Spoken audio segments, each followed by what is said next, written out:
It's July 22nd, 1298, and another remarkable event is about to be uncovered by Arion, Rebecca, and Olly, the Retrospectors. A commonly repeated legend claims that the two-fingered up-yours salute derives from a gesture made by English longbowmen at the Battle of Agincourt in 1415, taunting the French who had threatened to cut off their index and middle fingers so that they could no longer draw their longbows. And while there's very little evidence for that, what is true is that English archers had a fearsome reputation throughout the medieval era, which dates back to this day in 1298, when England's army first used longbows against the Scottish to devastating effect. Well, first used them against the Scottish, but they'd been using them against themselves all the way through the civil wars of the 1260s, and actually that's sort of the reason that the English and the Welsh were so much more proficient at this than the Scots. Yeah. So Edward the First of England was out in front. Literally, this was very much the era where the king was front and centre leading the army. Behind him were people armed with the AK-47s of 1298. Yeah, I mean, because if this had been a game of rock, paper, scissors, then the English had the paper and the Scottish had the rock. So the thing that Scotland had in its favour, or rather we should say William Wallace's army of Scottish rebels, so they had these things called schiltrons. I've heard them called phalanxes before. Phalanxes, I mean, it's one of those things you don't say out loud, is it? But it's basically sort of hedgehog formation, but they had all their pikes pointing upwards, so that basically if you were cavalry or infantry, the last thing you'd want to do is try and tackle one of these basically gigantic spiky mass walking towards you. And the arrows were the things that could really take effect, because suddenly all of those guys with the pikes have all these arrows and they are flying so hard and fast. That's the thing that really surprised me researching this, was just understanding how powerful the longbows were. They could pierce a suit of armour, so you had all of these arrows raining down on you from such a distance that you couldn't really do anything to fight back. And obviously, of course, then Wallace's troops were sort of trapped. They couldn't really move anywhere because all these arrows were raining down on them, so they were cut to pieces. So Wallace had positioned himself just behind this marsh, hoping that that would kind of take some of the steam out of the cavalry coming towards him, and placed his troops into these phalanx-like schiltrons. And then Edward's army came around that marsh in a classic kind of pincer movement, and then stopped just shy of where the Scottish army were able to effectively launch their own arrows with their short bows, and started raining their own arrows down in the Scottish direction onto these schiltrons. And in terms of exactly what made the longbow so effective, a fast bowman could fire 10 arrows a minute.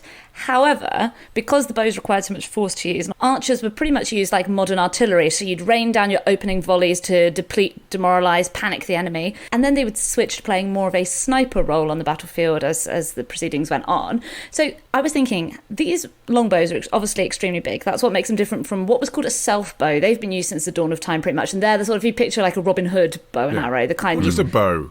Just like a normal one. Yeah. And a longbow, according to ones that are recovered from the Mary Rose, because obviously not many actually survived from the era, being made of wood. Well, there is one in the British Museum which was discovered at Berkhamsted Castle. Shout out to the home counties.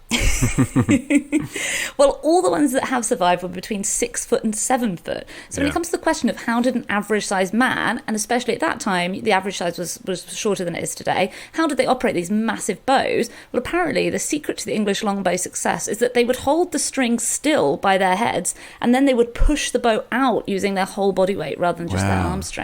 Yeah, I read that historians estimate that longbows had a draw weight of around 100 pounds, draw weight being the amount of weight it takes to pull the string before firing. And to put that into perspective, a current male Olympic archer's draw weight is approximately 48 pounds. There was a famous passage by a scholar and clergyman, Giraldus Cambrensis, in the 12th century, who mentioned that a Welsh arrow had gone through a mounted man's mailed leg and through the saddle as well, killing the horse instantly. Ooh, and you mentioned the horses as well, and that was another way that longbows were devastating on the battlefield, is that they would panic the horses. I mean, understandably. And this was one of the ways that they were particularly effective when the English were fighting against the French during the early stages of the 100 Years' War, particularly the Battle of Crecy. There was this duel between the longbow and the crossbow. Now, the longbows had a longer range, they were more accurate. So they're coming down out of the sky, obviously causing panic among the soldiers, but also the cavalry too. And the horses are trampling everywhere. And you can imagine that's so effective, not only at breaking cavalry charges coming at you, but actually breaking the lines of your enemy when their own horses are rampaging backwards and forwards. But also, the guys firing the bows aren't just squaddies. This is something that young and proper Englishmen were taught to do from a young age.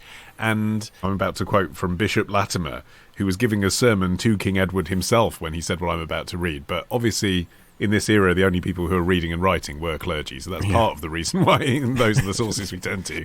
But also, it does show how high up the chain this reverence for archery went. Here he is. He said, "In my time, my poor father was as diligent to teach me to shoot as to learn me any other thing. And so I think other men did their children. He taught me how to draw, how to lay my body in my bow, and not to draw with strength of arms as other nations do, but with the strength of the body." This is in a Christian sermon, he said this. "I had my bows bought me according to my age and strength. As I increased in them, so my bows were made bigger and bigger. For men shall never shoot well, except they be brought up in it. It is a goodly art, a wholesome kind of exercise, and much commended in physic." And now we turn to hymn 515.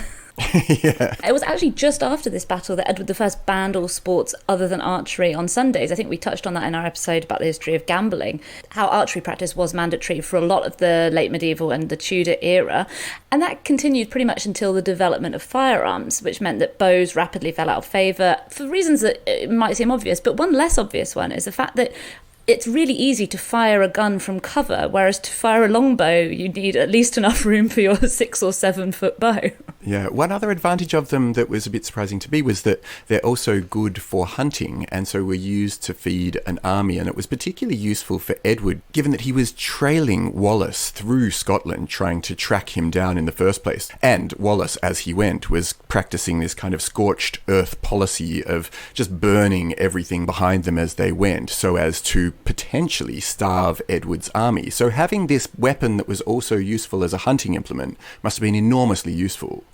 I'd never thought about that, but that is actually one area where it does have an advantage over a machine gun, isn't True. it? Because you are rather alerting the enemy, aren't you? If you're just behind the trenches and you Right. massacre a deer with a semi-automatic gun. And you sort of blow it up, and none of the meat is good for anything. But actually, little quiet longbow, someone who knows what they're doing, you Right. could feed yourself that way, couldn't you, without really alerting anyone to the fact you're there? Yeah.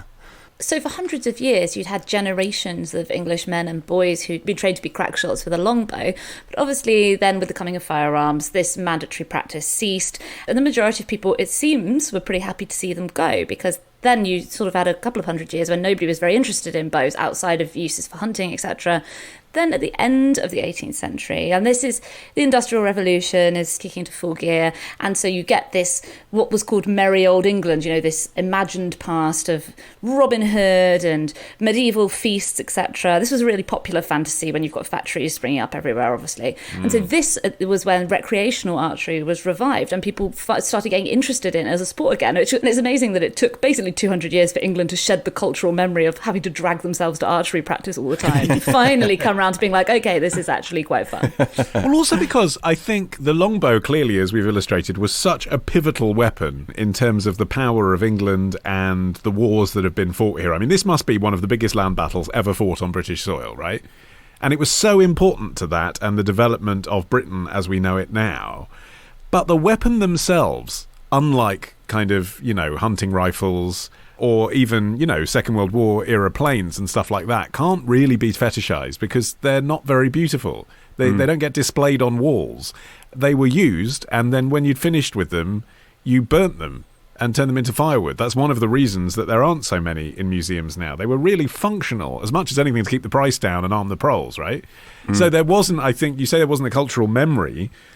There weren't the props. Like, people couldn't see them. When they stopped being used, they got developed into other things. And I think it took a while for people to reclaim them in a way as something that could be seen as a kind of noble weapon of the country next to your family crest.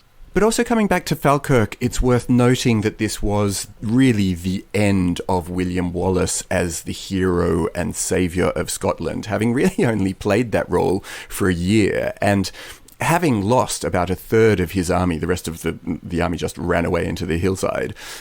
This was sort of the death of him as being this master military strategist. And even though Edward didn't go on then to completely dominate Scotland, it was this massive fall from grace for Wallace himself. Although he still had his supporters, didn't he? He, rather like Bonnie Prince Charlie, who we were talking about last month, actually, attempted at this point to then go and visit the Pope. Right. To make his case to him. And like Flora MacDonald, who was assisting Bonnie Prince Charlie, then ended up running into pirates on the way. And in any case, the Pope was like, listen, man, I've heard the sermons. Longbows are awesome. You're out. Next time. Well, what I was specifically thinking of was the denunciation rallies and the power grabs for local government. Love the show? Support the show. Patreon.com/retrospectors. Part of the Acast Creator Network.